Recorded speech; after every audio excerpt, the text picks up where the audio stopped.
સાધુડો સવારમાં ઉઠી હરદેવપુરી બાપુએ આટલા બધા નાળિયેર ભેળા કર્યા અને લઈ આવીને ત્યાં ઢગલો કર્યો કે જા હવે નાળિયેરના ઢગલા કર, તારે પ્રસાદ નથી ખાવા દેવો. હનુમાન તો હનુમાન છે, પણ હનુમાનને કહી દીધું કે નાળિયેરના ઢગલા આ દેશના સાધુડા કેવા, એને હનુમાન ઉપર કેટલો ભરોસો હોય છે, કેવો હનુમાનનો ભક્ત હોય છે કે હનુમાનને કીધું કે હવે ઢગલા કર તું.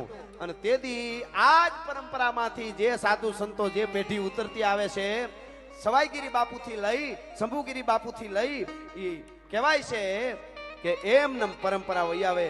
હરદેવપુરી બાપુ કહેવાય છે કે એમણે એ ઢગલો કર્યો તો નાળિયેરનો, ત્યાં કાયમના માટે તેદુણા નાળિયેર ચડતા આવે છે. અને વચ્ચે કોઈ એવા મોટો અધિકારી કોક આવેલો, એને કીધું કે આ ઢગલો અહીંથી હટાડી લ્યો, અને હટાડવાનો હુકમ કર્યો. બહુ મોટો અધિકારી એને હુકમ કર્યો. હુકમ કર્યા પછી બીજે દી પગે પડતો આવ્યો કે આ નાળિયેરનો ઢગલો નથી હટાડવો, પણ મને પગે લાગી લાવવા દો, મને